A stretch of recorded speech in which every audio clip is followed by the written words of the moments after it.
few weeks ago, I received a phone call from young Clenton Howard, grandson of the man we honor today, his grandfather, Clenton Howard.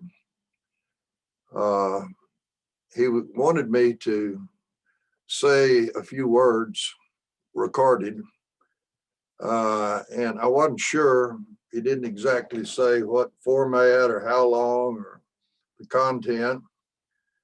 And I had planned to, with an outline I have in front of me, to make a few statements at the service at the Mockingbird Methodist Church, but we had snow and the freeze, and we live south of Arlington, isolated, and we were not able to go to the service.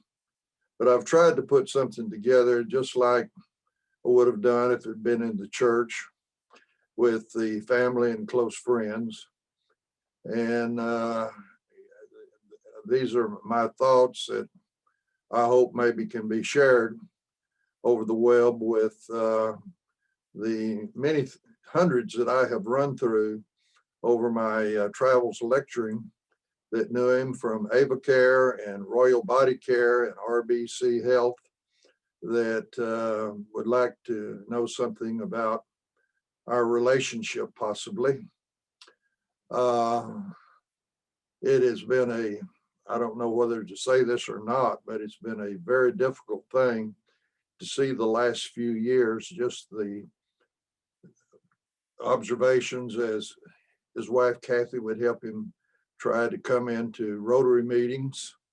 And I would visit with him in his office and really have to start out with telling him who I am. And with just a little stimulation, he would come to life and remember things as we had shared in the past. What I'm saying, has been very painful for me from the distance, just the few contacts.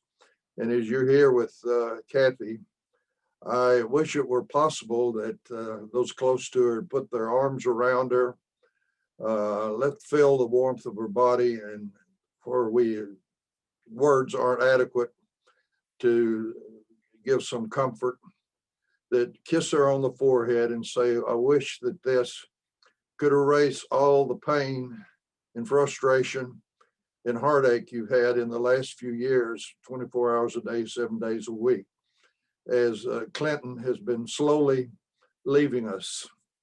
And at this point, as a physician, I can assure you that Clint has been a wonderful, unfortunate example that the gift of life would have been a curse if, with the Creator giving us that gift, he had not also given us a means of leaving this life, that life and death are part of one whole.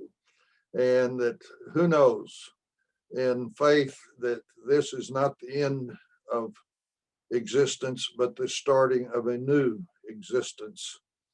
And I will try to appropriately share some thoughts with you.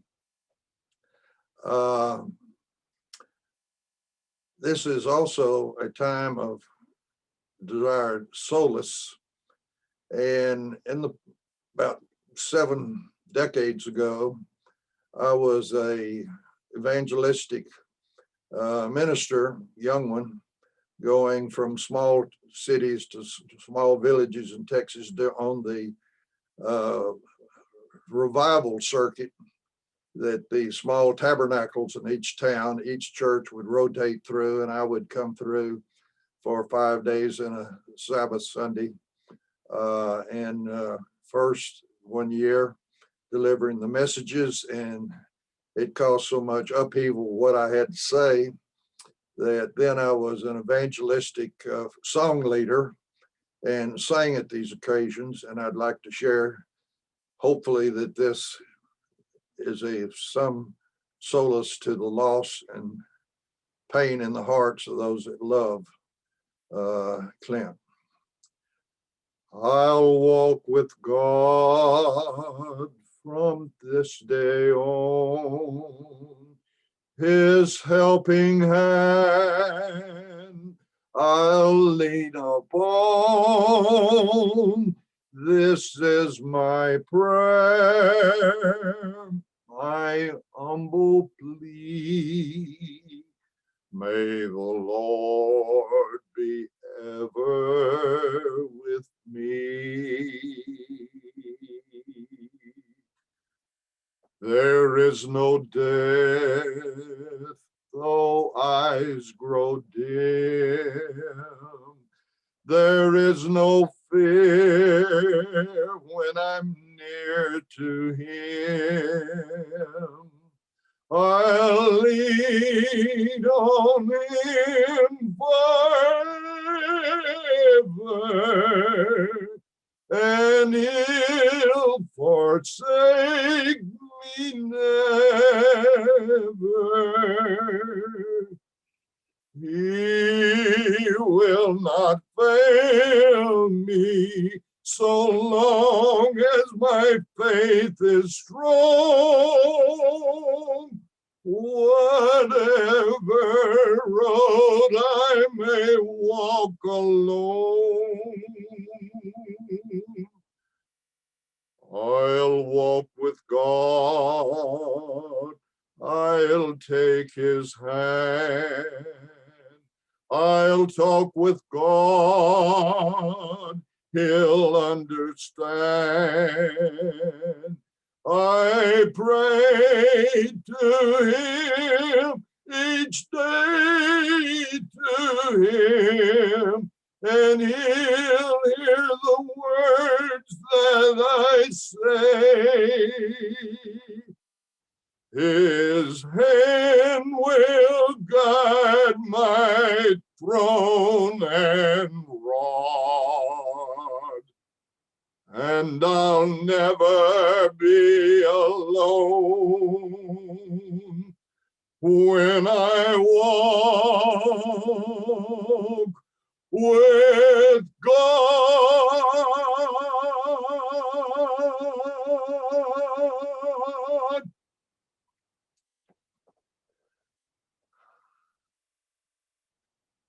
I first met Clenton Howard. I'm not exactly sure. It was either 1966 or 1967, but specifically, it was the first day that Irving Community Hospital opened to receive patients. Clint was all over the place.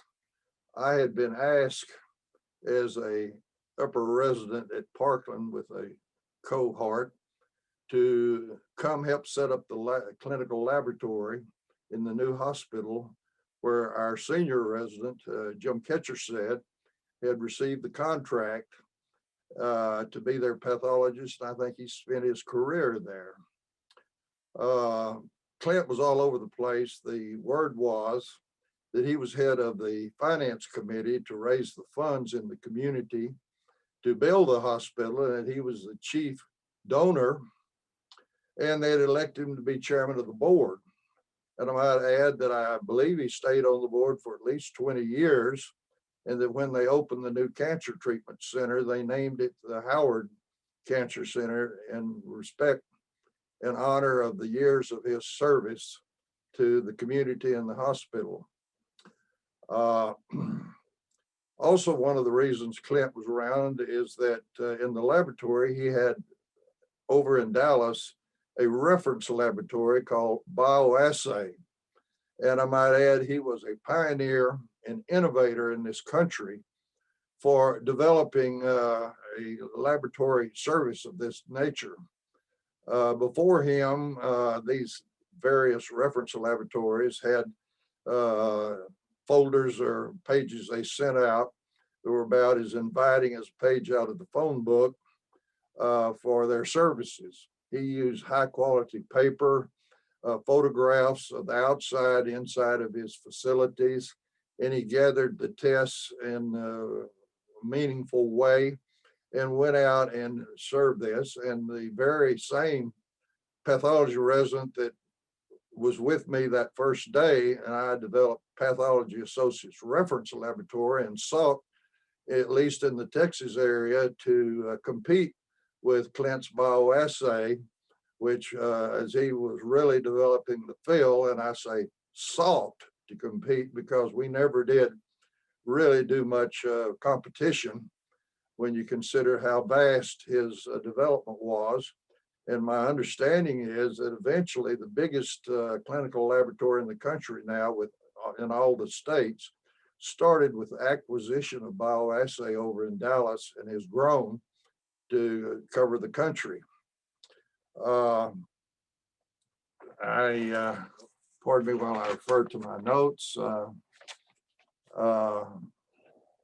I will jump to August 1985. Clint made an appointment in my office at Dallas-Fort Worth Medical Center, where I was the pathology director and of the laboratory there in the facility. And he told me a story that I sat and listened with respect. But quite frankly, internally, I was saying hogwash. And he had developed a new Carrington Laboratories, because in AvaCare, he had across 7 different states during the panic over the AIDS epidemic. 7 individuals had contacted him and said, we drank your aloe beverage. We were on our deathbeds and waiting to leave this dimension. And we drank your aloe juice, and now we're back at work and in school. I sat there as he told me this and saying hogwash to myself silently. He wanted me to help him, and I refused. And actually he contacted me several times in the next few days, again, trying to get me to help him, and I kept refusing. And he finally hired a PhD from the same medical complex that I trained at, Dr. Bill McAnally, and both of them began to work on me. And I finally said yes. And quite frankly, I'd admit it, I got involved to show them that the aloe leaf gel would not have any benefit against AIDS. And boy, was I wrong. Here it is nearly 36 years later, nearly 37, and I'm still in almost all my time focused on the incredible power that we found in the aloe leaf. My job was, he had raised about $20 million to develop a new FDA drug, had over 10 institutions, academic institutions, research facilities, working on contracts, and my position was to try to interpret all this of how it might be of benefit to human beings when it was made into a new drug. We found that it was effective against not only the AIDS virus, but all viruses, and in fact, all infections. However, it was non-toxic, and everything we tried it on, physically or mentally, improved when this was added, the active ingredient, which was called ace-madin, which with his help, we wrote a small pamphlet book about the discovery of this in the aloe just a few years back. And anyway, as I said, it was painful to see what was happening to Clint as he proceeded. I have searched poetry, music, and something to try to call, my words are inadequate to really honor this remarkable person.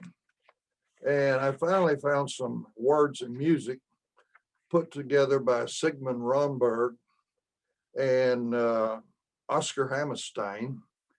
And I think it captures the essence of the remarkable talents and energy that Clinton had as he worked with people outside his own domain. And in a church facility, frequently they don't want popular music or other type of things. This is from a operetta, and I think I can make it at least spiritual by saying that Oscar Hammerstein, when he was honored at the Kennedy Center for his life work in the entertainment field and music, and they'd given him all types of accolades through the proceedings. And then it was time for him to say something, and I paraphrase his response.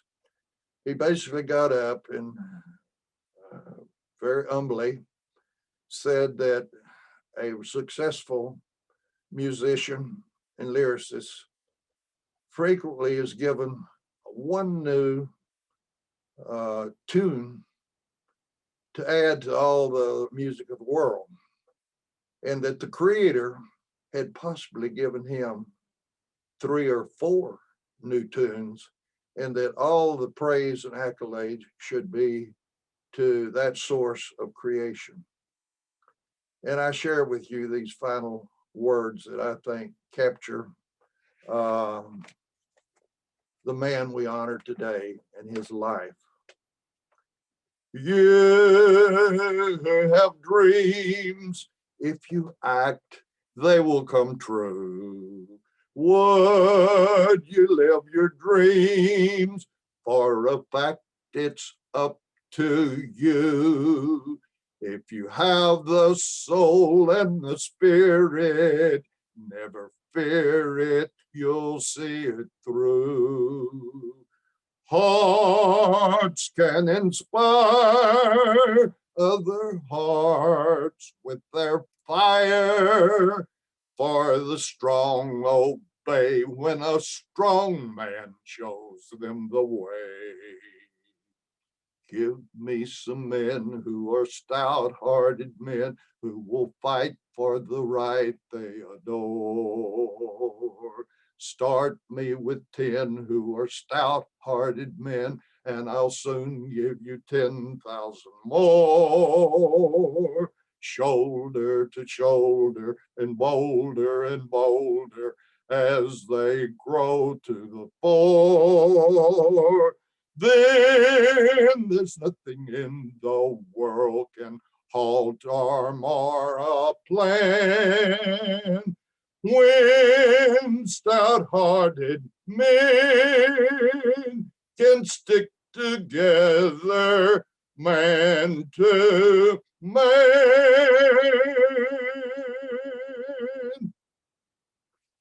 I hope these words are adequate and mean something to those who have known, loved, and respected Clenton Howard. Thank you.